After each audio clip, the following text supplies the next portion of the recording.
स्वागत है दोस्तों।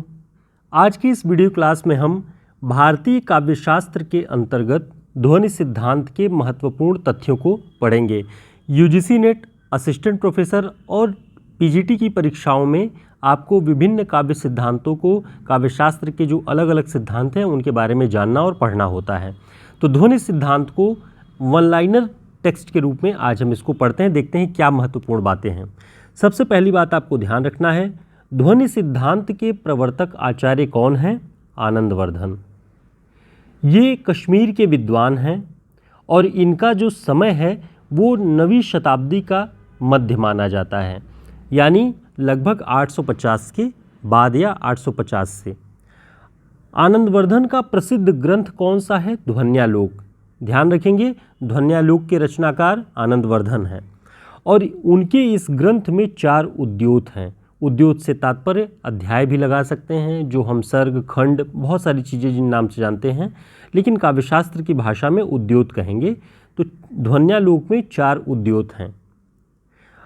अपने ग्रंथ के आरंभ में ही उन्होंने वैयाकरणों के प्रति अपनी कृतज्ञता ज्ञापित करते हुए लिखा कि प्रथमे ही विद्वांसो वैयाकरणाः।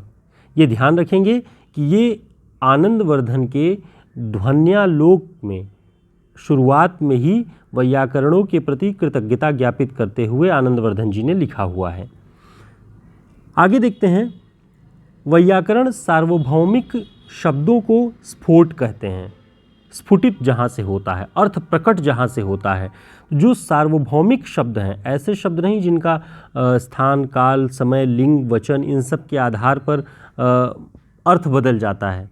जो सार्वभौमिक शब्द हैं वो स्फोट होते हैं, वो नित्य होते हैं। जिस शब्द से अर्थ स्फुटित हो वह स्फोट कहलाता है। कभी भी ऑब्जेक्टिव प्रश्न में ये पूछे कि स्फोट से क्या तात्पर्य है, तो जिस शब्द से अर्थ स्फुटित हो वह स्फोट कहलाता है। आगे देखते हैं कि सुनाई पड़ने वाले शब्द को ध्वनि और जो शाश्वत शब्द हैं जिन्हें हमने सार्वभौमिक शब्द कहा वो स्फोट कहलाता है। और इस स्फोटवाद का ध्वनि सिद्धांत में बड़ा महत्व है, क्योंकि आनंदवर्धन ने स्फोट का या ध्वनि को के संबंध में जो भी धारणाएं ली वो स्फोटवादियों से ली। ये ध्यान रखेंगे, स्फोट जो है वो नित्य शब्द होते हैं। नित्य शब्द से तात्पर्य यह है कि आवश्यक, जो विद्यमान है। अनित्य का मतलब ये है कि जो आवश्यक नहीं है किंतु चलाए जाते हैं। तो नित्य और अनित्य से ध्यान रखेंगे, क्योंकि ऐसा ही वर्णन आप जब ध्यान रखेंगे काव्यशास्त्र में, जब रस सिद्धांत और अलंकार सिद्धांत का वर्णन होता है तो ये कहा जाता है कि अलंकार क्या है।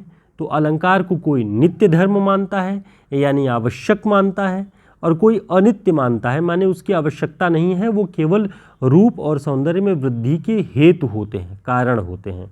तो नित्यता और अनित्यता के बारे में इसे ध्यान से देख लीजिएगा। न समझ में आए तो आप कमेंट बॉक्स में ज़रूर बताएं, हम उसके विषय में भी डिटेल में आपको बताएंगे।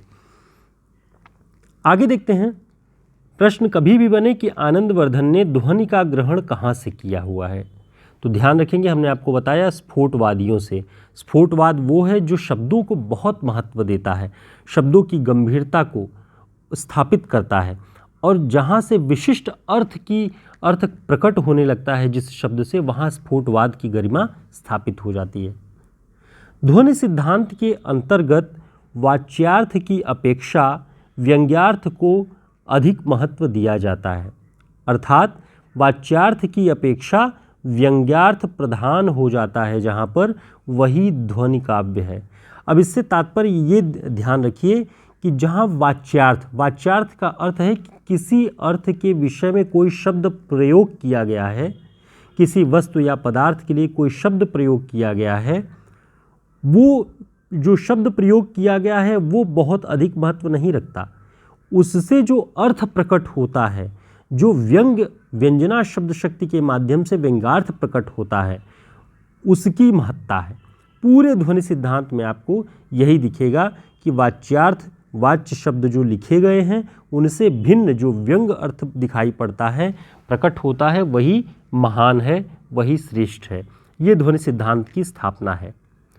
इस बात को बहुत अच्छे से ध्यान रखिएगा, इसे हमने इसीलिए कई बार कई रूपों में लिख दिया है कि प्रत्येक व्यंग्यार्थ को ध्वनि काव्य नहीं कहा जा सकता। आनंदवर्धन ने कहा कि व्यंग्यार्थ ही यदि ध्वनि की आत्मा है, ध्वनि की विशेषता है, तो सभी व्यंग्यार्थ को काव्य तो नहीं कहा जा सकता, लेकिन वही व्यंग्यार्थ काव्य होगा जो चमत्कारिक होगा, जो आपको चमत्कृत कर दे, पाठक को चमत्कृत कर दे, वो व्यंग्यार्थ जो है वो श्रेष्ठ ध्वनि काव्य होगा।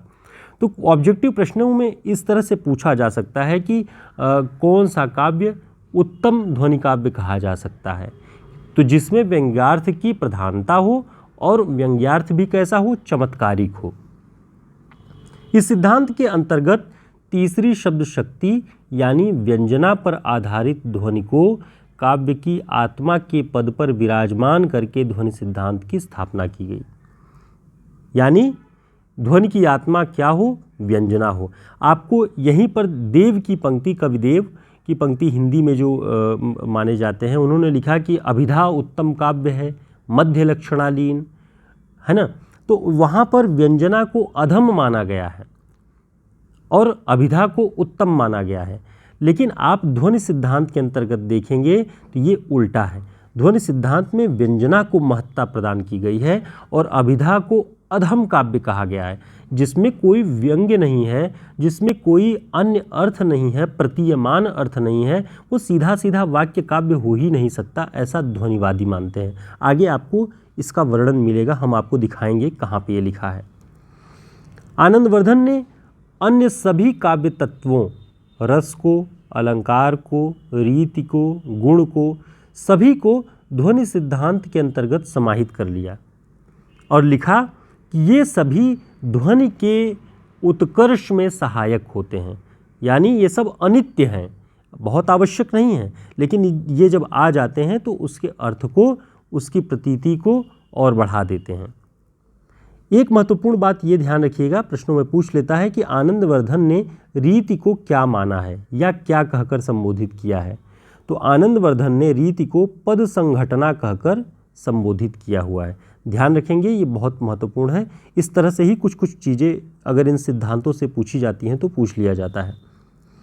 ध्वनि के मुख्यतः दो भेद माने गए हैं, लक्षणामूला और अभिधामूला।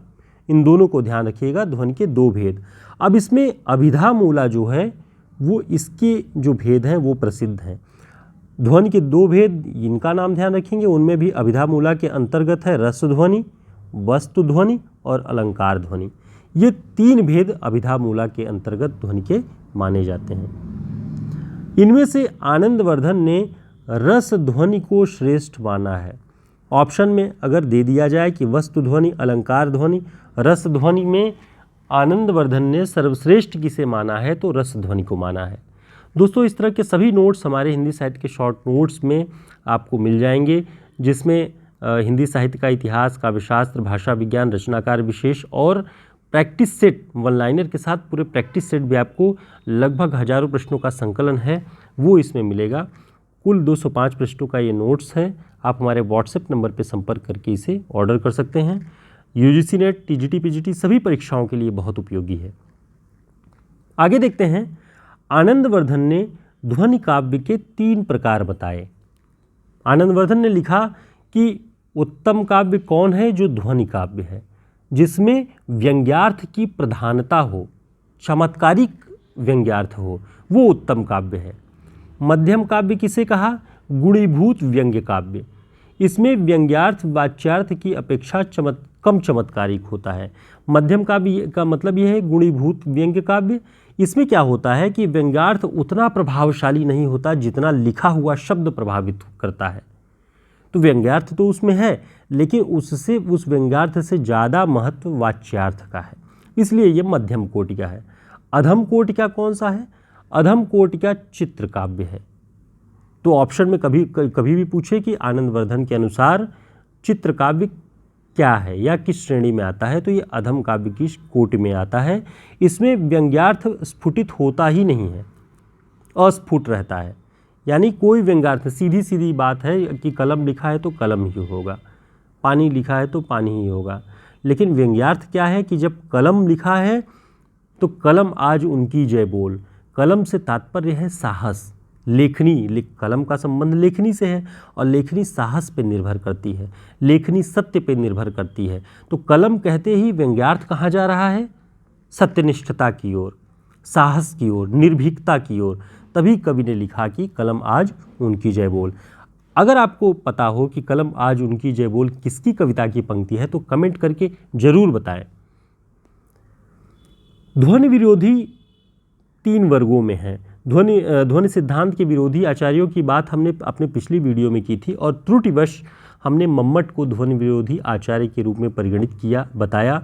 आप कृपया उसे सुधार लें। कमेंट बॉक्स में भी बहुत सारे हमारे जो विद्यार्थी हैं, जो छात्र हैं, वो जुड़े हुए थे और आप सभी की सचेतन अवस्था ये दिखाई पड़ती है कि कोई भी क्लास देखते वक्त आप सभी अलर्ट होकर देखते हैं कि हमसे भी जो त्रुटियां हुई है आप उसे मेंशन करते हैं कमेंट बॉक्स में और हम उसे सुधारने का प्रयास करते हैं। तो मम्मट ध्वनि विरोधी आचार्य नहीं है, आपको ध्यान रखना है। और मम्मट ध्वनि जो है, ध्वनि सिद्धांत के प्रतिष्ठापक हैं। उन्होंने अपनी व्याख्याओं से, अपने ग्रंथ काव्य प्रकाश के माध्यम से ध्वनि सिद्धांत को और मजबूत किया। अब ये ध्यान रखना है कि ध्वनि विरोधियों के 3 वर्ग बनाए गए हैं आनंदवर्धन के अनुसार: अभाववादी, लक्षणावादी और अलक्षणीयतावादी। अभाववादी कौन है? वे अलंकारवादी जो ध्वनि की सत्ता को मानते ही नहीं, वो कहते हैं कि अभाव है ध्वनि का, तो ये वे अभाववादी हो गए। लक्षणावादी वे हैं जो व्यंजना को प्रधानता न देकर के कहते हैं कि लक्षणा श्रेष्ठ है। और अलक्षणीयतावादी से तात्पर्य है कि ध्वनि की सत्ता तो मानते हैं किंतु उसे अनिर्वचनीय मानते हैं। उसे अनिर्वचनीय से तात्पर्य है कि उसके बारे में कुछ कहा नहीं जा सकता, उसका कोई लक्षण निर्धारित नहीं किया जा सकता। तो ये सत्ता तो मान लेते हैं जो है लक्षणीयतावादी, लेकिन अनिर्वचनीय मानते हैं। ये बात आपको ध्यान रखनी है। इसके साथ ही ये सूची ध्यान रखिएगा: ध्वनि विरोधी आचार्य और ध्वनि समर्थक आचार्य। भट्टनायक, कुंतक और महिम भट्ट ये ध्वनि विरोधी आचार्यों के अंतर्गत है। मम्मट, अभिनवगुप्त और पंडित राज जगन्नाथ ये ध्वनि समर्थक हैं। मम्मट ने अपने काव्य प्रकाश में, अभिनवगुप्त ने ध्वन्यालोक लोचन नाम से मजबूत टीका लिखी जिसमें बहुत मजबूत तर्कों के साथ उसे पुष्ट किया गया है ध्वनि सिद्धांत को।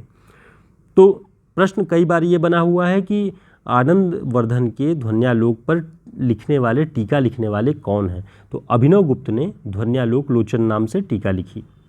पंडित राज जगन्नाथ, इतने लोगों की आपको ध्यान रखना है सारी बातें। भट्टनायक इस रूप में ध्वनि विरोधी हैं कि ये जो है व्यंजना को, व्यंग को या प्रतीयमान अर्थ को महत्व ही नहीं देते। भावकत्व और भोजकत्व की स्थापना करते हैं, 2 भावों की, और व्यंजना को कोई महत्व नहीं देते। कहते हैं कि रस में बाधक है व्यंजना। सीधी सीधी बातें जो है वो रस को ज़्यादा अच्छे से प्रकट करती हैं, व्यंजना के चक्कर में पड़ के अर्थ स्पष्ट नहीं होता। इसी तरह से कुंतक भी अपने सिद्धांतों में जो है ध्वनि का विरोध करते हैं और महिम भट्ट भी। महिम भट्ट का एक प्रसिद्ध ग्रंथ है, आप सभी जानते होंगे, व्यक्ति विवेक। तो इसे ध्यान रखेंगे, ठीक है। आगे हम फिर अलग अलग जो भी सिद्धांत हैं, जो भी काव्यशास्त्र के महत्वपूर्ण सिद्धांत हैं, पाठ्यक्रमों में लगे हुए हैं, हम उन सभी की महत्वपूर्ण जो बातें हैं वो आपके लिए लेकर के मौजूद होंगे वन लाइनर के रूप में। साथ ही हम प्रैक्टिस सेट भी इन सभी का करवाएंगे। तो आगामी जो यूपी हायर की परीक्षा होने वाली है उससे संबंधित आपके प्रश्न तैयार हो जाएंगे इन सिद्धांतों से। तो दोस्तों, आपको हमारा प्रयास कैसा लगा ज़रूर बताएं। हमारे व्हाट्सएप और टेलीग्राम ग्रुप का लिंक आपको डिस्क्रिप्शन बॉक्स में मिल जाएगा, उसे ज्वाइन कर लें ताकि समय पर सूचनाएं आपको मिलती रहें क्लासेस की जो भी हैं, और वहाँ पर हमारे संवाद भी आपसे होते रहेंगे। जो भी जानकारियाँ आपको चाहिए होंगी वो मिलती रहेंगी। वीडियो को लाइक कर दीजिएगा, चैनल को सब्सक्राइब कर लीजिएगा अगर आपने अब तक नहीं किया, यदि आप नए हैं, क्योंकि हम जुड़े रहेंगे, बने रहेंगे तो छोटी छोटी क्लासों के माध्यम से जो भी कठिन या जो भी अप्रामाणिक बहुत सारी बातें होती हैं उन्हें हम प्रामाणिक ढंग से पढ़ने का प्रयास करेंगे, और उसमें आप सभी की सहभागिता बहुत ज़रूरी है, ताकि जो एक संवाद होगा आपकी टिप्पणियों से, कमेंट से, उससे हम और प्रेरित होकर के और मेहनत करके अच्छी चीज़ें आपके काम की सामग्री लेकर के मौजूद होते हैं। फिर मिलेंगे एक नई क्लास में, तब तक के लिए नमस्कार, शुभकामनाएं।